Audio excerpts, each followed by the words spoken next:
जिला हालचाल आज रही अनुगुल जिला तथ्य देइचंदी समरेश नाथ उपस्थापन मु सत्यव्रत बेहुरा। केन्दुझर में मुख्यमंत्री मोहन चरण माझी वर्धित भत्ता बंटन करथिबा बेले अनुगुल सब डिविजन में हिताधिकारी वर्धित भत्ता प्रदान करा जायछि। अनुगुल उपजिल्लापाल कार्यालय परिसर में आयोजित कार्यक्रम में अनुगुल और छेंडीपदा विधायक जोगदे हिताधिकारी वर्धित भत्ता बंटन करथिले।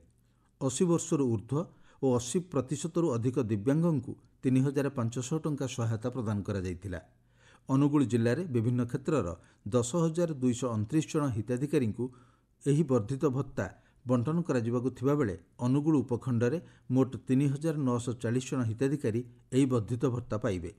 पूर्वर मधुबाबू पेंशन योजना बा जातीय सामाजिक सहायता योजना रे प्रथम 1,000 टंका एवं बयसाधिक हेबा परे 1,200 टंका पाउथिले। सेहीपरि दिव्यांग 1,000 और 80% अधिक दिव्यांग 1,200 टंका दिया जाउथिला।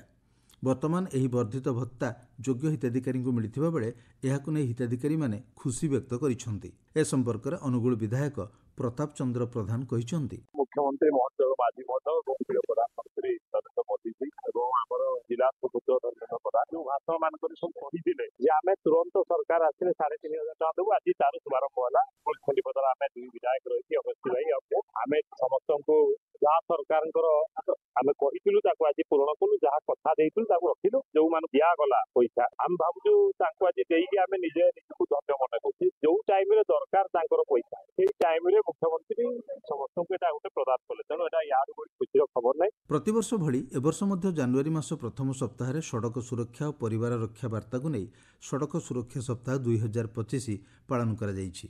चलित वर्ष यह अभियान को 1 मास व्यापी पालन करने निमंते स्थिर करा जायथिला। एही परिप्रेक्षी में 2टी सड़क सुरक्षा सचेतनता रथ को जिलापाल अब्दाल मोहम्मद अख्तर आंचलिक परिवहन कार्यालय ठारे पताका देखाई शुभारंभ करथिले। एही परिप्रेक्षी में एक स्वेच्छाकृत रक्तदान शिविर आयोजित होइथिला।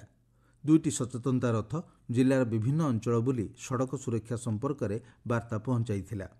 एही उपलक्षे अनुगुल बसस्टाण्ड और पौरपालिका कार्यालय ठारे सचेतनता वार्ता को नहीं चलचित्र प्रदर्शन करा जायथिला। जिलास्तरीय प्रवासी भारतीय दिवस स्थानीय पुराना जिला शिक्षा कार्यालय अनुगुल परिसर में अनुष्ठित हो जाइछि।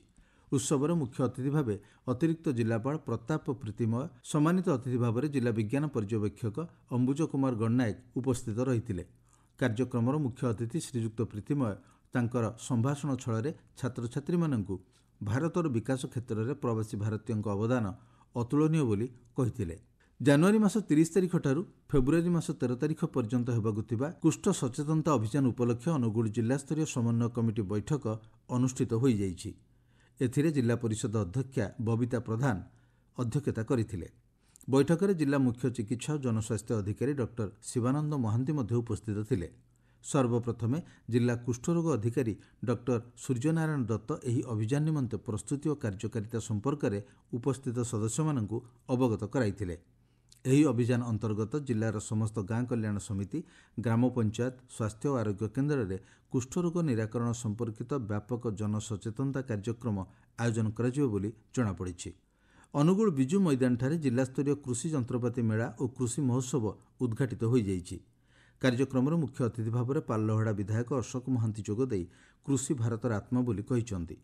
प्रधानमंत्री नरेंद्र मोदी नेतृत्व में कृषि क्षेत्र में अनेक परिवर्तन आसीछि, फल कृषकर उन्नति हेबो बोली से कहिसंती। अनुगुल वन्यप्राणी वनखंड अंतर्गत सातकोशिया अभयारण्य महानदी वनखंड अंचल में गत 6 तारिख 8 तारिख पर्यंत कुंभीर गणना करा जायथिला। गंडरे थिबा विरल प्रजातिर घड़ियाल सहित मगर कुंभीर गणना करा जायथिला। एथिपाई केवल देशी डंगा व्यवहार करा जायथिला। जिला हालचाल आज एतिकी। आसंताकाली जिला हालचाल शुणिबे बालेश्वर जिला संपर्क में।